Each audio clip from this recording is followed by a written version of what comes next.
And the 300 SLs are one of Mercedes' flagship vehicles. Now, the difference between the 300 and the 190 is only the engine.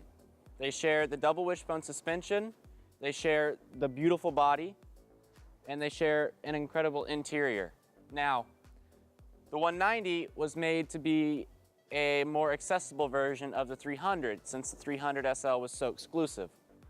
So you see more of these, but you think it's the bigger version, the 300, just because it is the exact same car. Now, Mercedes initially designed these cars to be a grand tour for the gentleman or a gentle lady. They were designed to ride comfortably, get you places where you wanted to go, be reliable, just as Mercedes always has been. German engineering at its finest.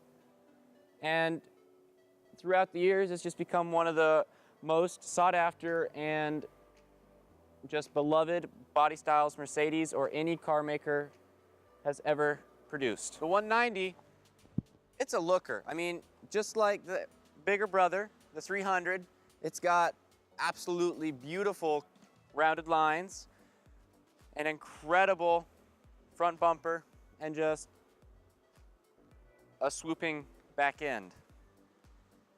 Now, performance standards and all of that back then weren't as good as they are now, because, I mean, this car was produced in 1962.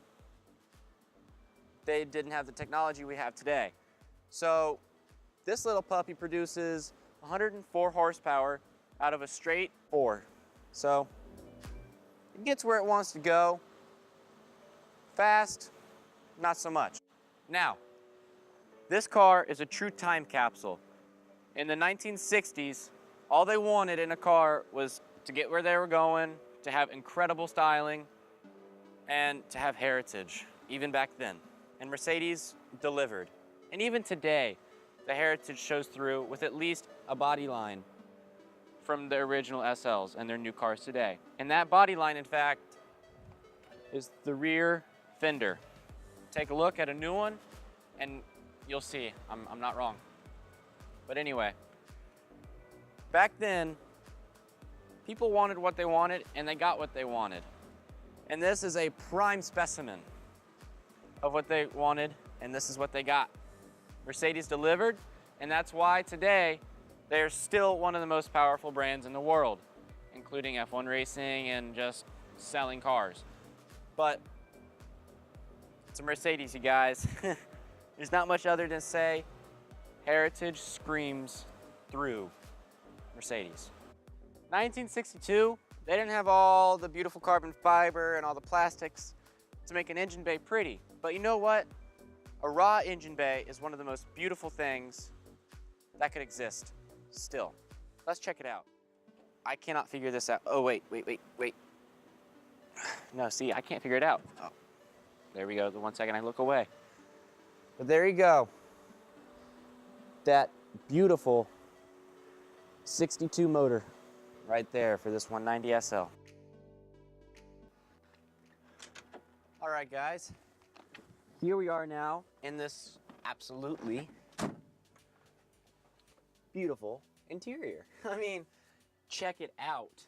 You got white dead cow, red dead cow, more red dead cow, more red dead cow. You just got dead cow everywhere. It's beautiful. This is a Mercedes flagship interior. It's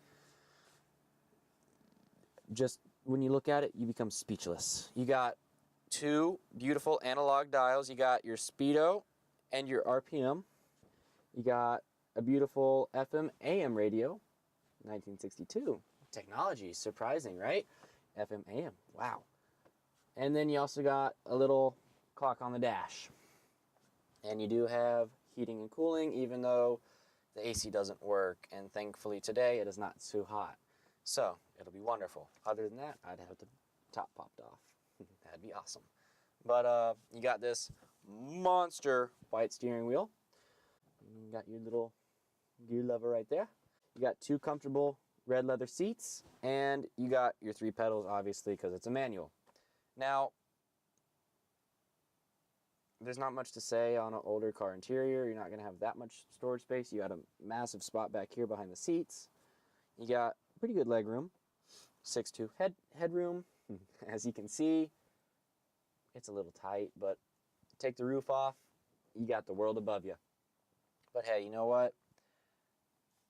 You can stare and gawk at an interior all day, but it doesn't really matter until you drive it around if you know if it's comfortable or not. So let's go for a spin. And in typical Crash Carse fashion, you gotta have a startup. So let's start this thing up.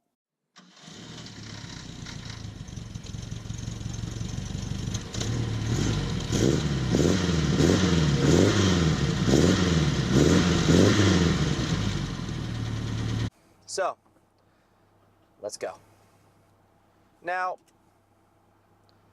that exhaust sounded good, didn't it? But I mean, of course it does. It's a Mercedes.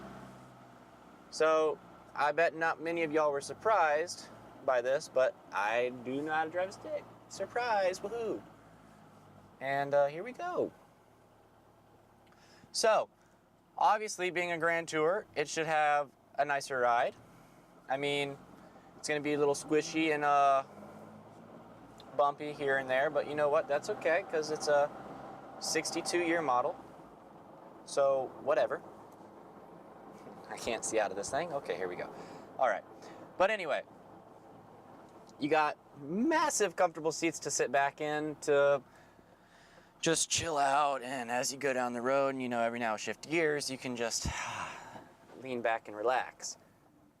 But it's a Mercedes. Why would you ever want to lean back and relax in it? All right, here we go.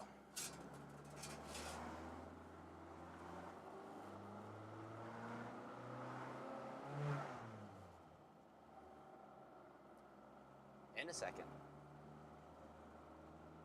Now, like I said earlier, it's got a little bump and pop to it, but it's okay.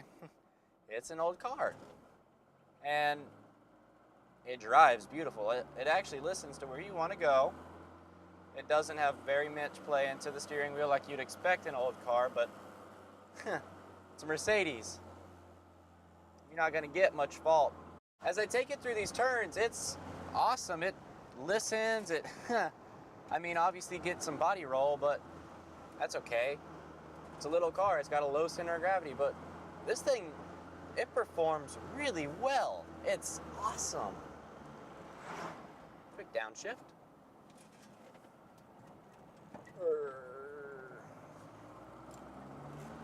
Man, what it would be like to drive one of these on the daily in the 60s. That'd be amazing, because you can drive it with your fingertips even to this day. Just think about how precise this was back then. It was a work of art, and still is.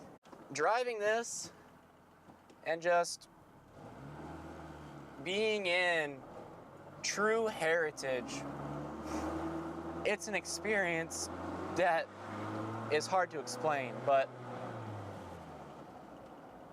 Mercedes, they do a great job of still bringing that heritage through into their new cars of today. And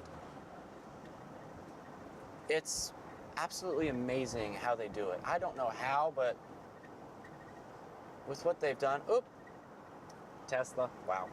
Anyway, with what they've done from their beginning to where they are now, they still show the true passion of car lovers and car enthusiasts. And that's, I guess, why they've been so successful, other than they make a great car. But Mercedes has just always been a great vehicle, and this flagship proves my point. It's it's amazing. Well, here we are now, returning back to this beautiful specimen of a 190 SL's home. Thank you so much to this fine gentleman for letting me drive this and review it. It's been an incredible car. And all I can say is, guys, thank you so much for watching today. I hope you enjoyed this SL. It's just a true shrine to car history. It's absolutely amazing. I'm so glad you'll watch the video. Thank y'all so much. Hit the subscribe button, hit that like button. Go check out my Instagram and my Facebook. They are both Crash Carse. And go check out my website, Crash Carse Online. Thank y'all so much. See y'all soon. Crash Carse out.